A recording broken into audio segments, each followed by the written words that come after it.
화성에 모여있는 국제과학탐사선 함대는 과거 생명의 증거를 찾기 위해 수색 중입니다. 인류가 이 외로운 세계를 방문하기 위해 필요한 기술적 시험들이 요구됩니다. 붉은 행성은 여러 시대에 꿈꾸는 이들과 우주 비행의 선구자들을 유혹해왔습니다.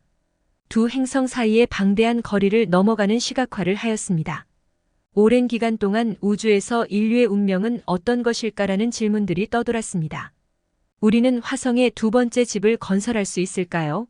미션 기획자들은 화성에 착륙하는 것은 불가능하다는 것을 오래전부터 이해해왔습니다. 화성의 대기는 우주선이 시속 15,000km로 떨어질 때 용암처럼 녹게 만드는 충분히 두꺼운 대기를 가지고 있습니다. 대기는 너무 얇아서 넓은 에어로셀과 거대한 낙하산이 필요합니다. 2002년 화성 탐사 퍼시버런스는 또한 독창적인 로켓 시스템과 혁신적인 하늘 크레인을 사용하여 임무를 수행했습니다. 이제 우주 비행사들을 화성에 착륙시키는 것은 극도로 어려운 과제입니다. 퍼시버런스는 지금까지 만들어진 가장 정교한 이동 기계 중 하나입니다. 그의 동료 잉위 뉴어지는 다른 세계에서 최초로 조종 가능한 항공 기술을 시험하고 있습니다. 퍼시버런스와 다른 탐사선들이 보내는 인상적인 이미지들을 보면 화성이 지구의 사막과 비슷한 것처럼 느껴집니다. 적어도 한 세기 동안 예측가들은 그곳을 직접 탐험하는 것이 그렇게 어렵지 않을 것이라 상상해왔습니다. 거기에 도달할 수 있다면 해방과 부의 새로운 허상을 개척할 수 있을 것입니다. 일론 머스크는 지구 생물권을 재해 대비 백업 복제를 위해 말했습니다. 그러나 실제 적색 행성은 우리를 속이기 위한 오랜 역사를 갖고 있는 환영술사입니다.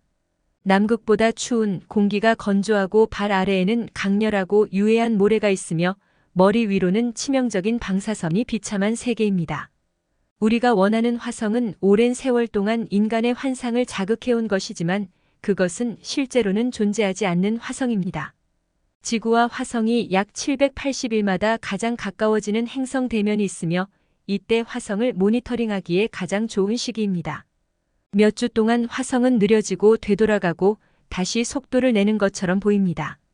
이 변덕스러운 후퇴 운동에 혼란스러워한 이집트 관측자들은 화성을 돌아다니며 살아있는 세계와 죽은 왕국 사이를 오가는 독수리 머리의 인간형 신으로 보았습니다.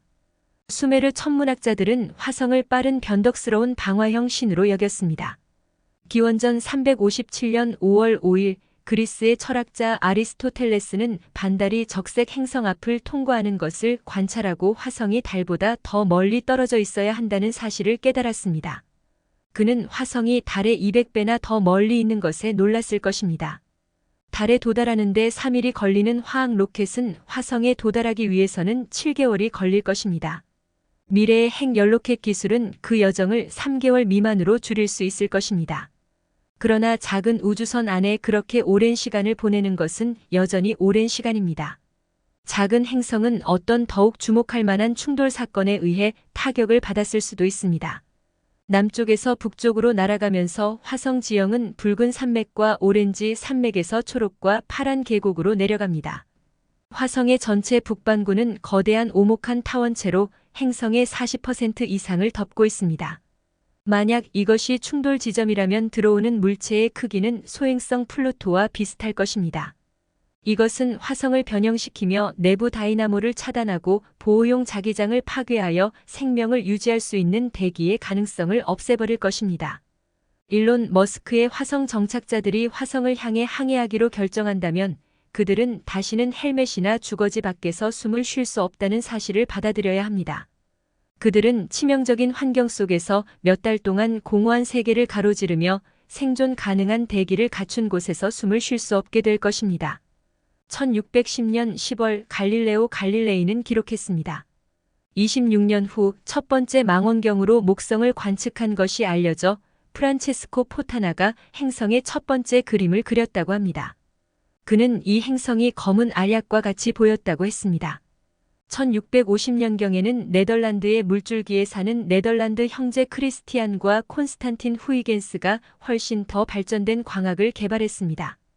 크리스티안은 홀랜드의 습지지대에 사는 동안 화성의 불규칙한 표면을 그렸으며 이것이 거대한 습지처럼 보여서 그랜드 마시는이라고 알려졌습니다. 그의 형제 콘스탄틴은 회전하는 특징으로부터 화성의 하루 길이를 알아냈습니다.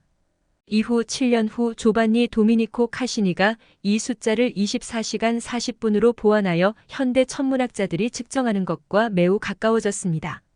카시니는 또한 화성의 남극 빙하를 처음 관측했습니다. 화성의 변하는 얼굴을 지켜보며 카시니는 그것이 지구와 같이 아름답지 않을까 상상했습니다. 30억 년 전 화성은 실제로 지구와 유사한 환경이었을 수 있습니다. 화산이 대기를 형성하고 증기와 안개, 흐르는 물이 초기 바다를 채웠는데 이때의 물은 지구의 북극 해양보다 더 많은 유동성을 가지고 있었습니다. 1997년에는 나사의 첫 번째 화성 로버인 소저너가 대재앙적인 홍수의 흐름을 발견했습니다. 이후 2000년에는 화성 탐사 로버인 스피릿과 수천 년 동안 흐르는 물에 의해 쌓인 바위층을 발견했습니다. 또한 더블루베리라고 불리는 작은 둥근 철과 철을 함유한 콘크리션은 염분이 있는 물 아래에 있는 진흙 주머니에서 형성되었을 것입니다. 하지만 현대 화성에서는 물이 어떻게 됐을까요? 나사의 피닉스는 2008년에 북쪽 고위도에서 부드러운 착륙을 하여 로켓 가스가 표면 먼지를 날려버리고 일부 흰색 물질을 드러냈습니다. 얇은 도랑을 파는 동안 이 작은 탐사선은 더 많은 자료를 발견했으며 이는 하루 안에 사라졌습니다. 또한 착륙선 다리에는 액체 방울이 생겼다가 변화했습니다. 2012년 8월 화성과학연구소 큐리오시티는 말라있는 신의 강둑과 오랜 옛 강 하구의 모래톱을 통과하며 이동했습니다. 퍼서비어런스는 2021년에 큐리오시티와 함께 합류하여 한때 홍수로 침식된 분화구에 착륙하여 고대강 델타의 점토 풍암을 발견했습니다. 이 강인한 로봇 지질학자들은 층층이 쌓인 지형을 발견했으며 각 층은 흐르는 진흙의 단계와 사이에 건조한 시기로 구성되어 있습니다. 이러한 습기 기간은 오랫동안 종료되었습니다. 오늘날의 화성은 삶이 없는 사막 같고 외로운 풍경이며 그곳에는 동반자가 필요한 상황입니다. 1699년에는 크리스티안 히긴스가 화성이 그렇게 황량하지 않다고 생각했습니다. 그의 마지막 책 코스모스 토로스에서는 태양계의 행성들이 식물과 동물을 가지고 있을 것이라고 상상했지만 지구와는 다른 형태일 것이라고 생각했습니다. 호가는 행성 위에 생명체가 지적일 이유가 없다고 보지 않았습니다. 그들은 비슷한 삶을 살았으며 그는 또한 그 생물들에게 물이 얼마나 중요한지도 지적했습니다. 딸은 알루미늄, 티타늄, 실리콘, 마그네슘이 풍부하며 소행성은 탄소, 코발트, 백금, 몰리브덴, 니켈을 추가로 제공합니다. 화성은 풍부한 철과 기타 금속을 가지고 있으며 특히 거대한 화산 근처에서 발견됩니다.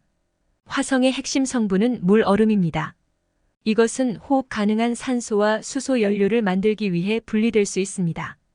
퍼시는 이 가설을 검증하기 위해 이산화탄소를 흡입하고 전기화학적으로 산소를 분리하는 실험을 하고 있습니다.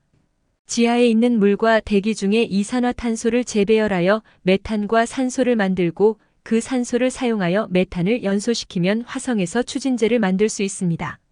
지구로 돌아가는 비용은 적어도 5배 이상 감소합니다. 우주 기반 문명을 상상해보면 우리는 도구와 재능, 소규모 공장과 발전기만을 가지고 가야 합니다. 나머지는 사냥과 수집을 해야 합니다. 1704년에는 자코모 필리포 모란디가 화성의 극지방 주위에 있는 어두운 링이 용해선이 될 수 있다고 추측했습니다. 극지방이 얼음 모자일 수도 있다는 생각을 했습니다.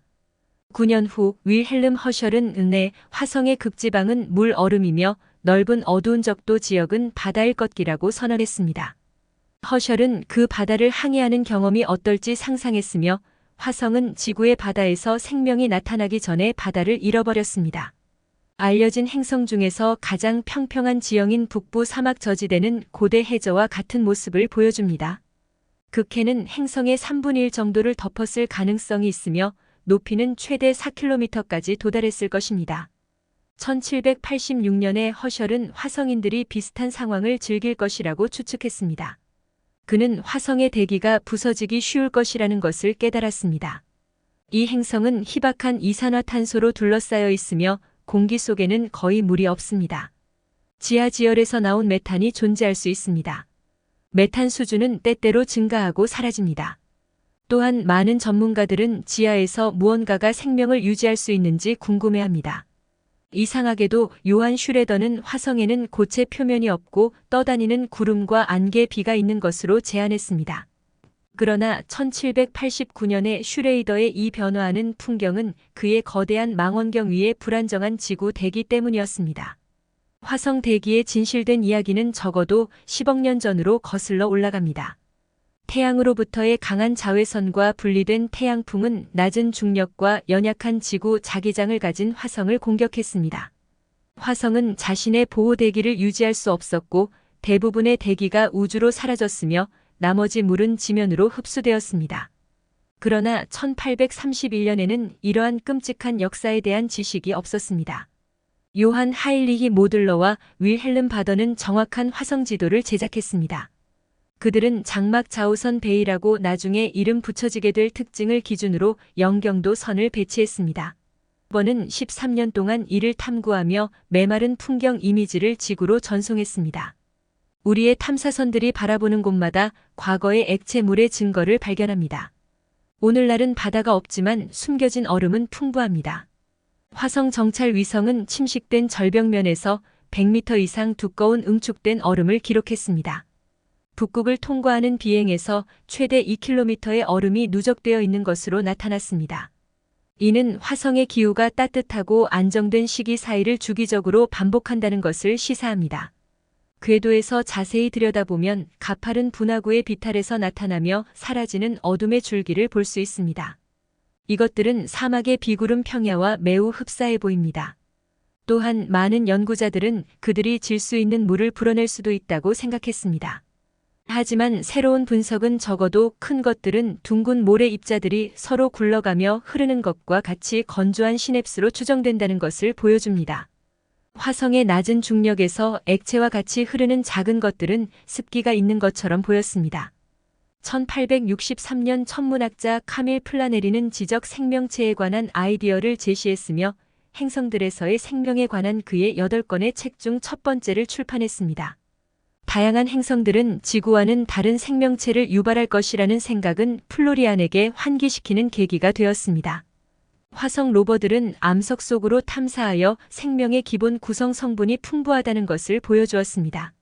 점토 광물은 원시적인 흐르는 물에서 염과 거친 화합물을 여과해냈을 것입니다. 현재 지구에서 생존하는 여러 종류의 미생물들은 사실상 고대 화성에서도 살아남을 수 있었을 것입니다. 사진, 화석 또는 직접적인 화학적 증거는 아직 발견되지 않았습니다. 1864년쯤에 생명의 증거가 나타나자 바티칸은 화성인들의 은혜 상태에 대해 우려하기 시작했습니다. 로마 대학 천문대의 피에트로 안젤로 세이치 신부는 화성인들이 어디에 살 수 있을지를 연구했으며 그는 두둔을 향해 헤르겐 시르투스라는 유명한 지형을 대서양 운하리라고 명명했습니다. 세이치 신부는 지적 설계를 의도한 것이 아니었지만 그의 용어인 히카날리는 이후 많은 혼동을 일으키게 되었습니다. 동시에 영국의 천문학자 윌리엄 모스는 자신의 근시 맵스로 화성 지도를 만들었습니다. 그의 차트는 이전보다 더 자세했습니다. 이야기가 커질 것을 예지한 과학 작가 리처드 앤소니 프로크터는 모스의 지도를 대중에게 공개했습니다. 수에즈 운하는 1870년 10월에 완공되어 전 세계적인 뉴스가 되었습니다. 마르스 지도에 있는 직선 모양을 지구의 위대한 공항들과 연결시키는 사람들도 많았습니다. 마르스에는 고대 물길이 많이 있지만 그 모양에는 기술이 없습니다. 낸서널 그린은 주간에는 예술가이고 밤에는 천문학자인 그는 미국에서 가장 정확한 마르스 지도를 그렸습니다. 아사프 올은 스스로 배운 천문학자로 다른 사람들이 알아내지 못한 것을 발견했습니다. 바로 작은 두 개의 달, 포보스와 데이모스입니다. 이들은 예전의 거대한 충돌로 인해 마르스에서 발사된 조각들이나 마르스의 중력에 포획된 소행성일 수도 있습니다. 마르스는 지구와 단지 5,600만 킬로미터만 떨어져 있기 때문에 조바심리는 지도를 그렸으나 그 역시 근시와 생맹이었습니다. 그는 그가 본 선들을 일카날리라고 명명했습니다. 마르스의 휘닉스 용도의 명명에는 고전 문학에서 영감을 받아서 이제까지도 사용되고 있습니다. 어떤 마르스의 접경은 다른 것보다 가까운 경우가 있습니다. 지구의 태양 주위의 궤도는 원형이지만 마르스의 궤도는 훨씬 타원형입니다. 마르스의 남쪽 가을과 겨울 동안에는 마르스의 반구가 태양에서 멀리 떨어져 있기 때문에 전체 행성이 더 멀리 위치하게 되어 이로 인해 해당 계절은 더 길고 추워집니다. 1879년에는 그와 관련된 가까운 접경이 있었는데 이때 일부 사람들은 자신이 달이 아닌 마르스를 보고 있다고 믿게 되었습니다. 하버드 대학 천문대의 윌리엄 헨리 피커링은 마르스의 카날리들이 그들의 둑을 따라 식물이 자라기 때문에 보이는 것이라고 주장하여 마르스의 대규모 공학 프로젝트에 대한 모든 추측이 묘소되었습니다. 그러나 1965년 7월 14일 밤에 나사의 마리너 4호가 마르스를 지나가면서 이론이 완전히 바뀌게 되었습니다. 마리너 4호의 21장의 사진을 통해 마르스는 지구보다는 오히려 달과 비슷하게 보였습니다. 더욱이 마리너 4호는 보호하는 자기장을 찾지 못했습니다. 가혹한 태양풍과 우주 복사선은 수천 년 동안 행성을 강타했을 것으로 생각됩니다. 1892년에는 원시 생명조차 어떻게 여기에서 생존할 수 있는지 상상하기 어려운 일이었습니다. 카밀 마리옹은 여전히 마음속으로 화성의 운하를 물로 가득 채우고 있었으며 그는 이것이 주민들에 의해 오래된 강들의 반사로서 일반적인 물 공급을 위한 것이라고 추측했습니다. 실제로는 우리 자신보다 더 우월한 존재들이 화성에 살고 있을 가능성이 매우 높다고 생각되어 화려한 환상적인 물 작품에 더욱 열중했습니다. 피커리는 동시에 약 40개의 호수를 관측한 것으로 주장했습니다. 이와 동시에 부유한 세계 여행 중인 미국 외교관은 자신의 직업을 바꾸고 개인적인 열정 프로젝트가 필요하다고 느꼈습니다. 퍼시벌 로웰은 풀마리안느의 책을 읽은 후 1894년 다가오는 화성의 대적기에 마티안을 찾으려는 계획을 세웠습니다. 피커링은 로웰에게 애리조나의 플래그스태프에 위치한 언덕에 2개의 망원경을 설치하는 데 도움을 주었습니다. 이상 토성에 대해 간단히 알아봤습니다. 다음 영상도 많은 관심 부탁드립니다.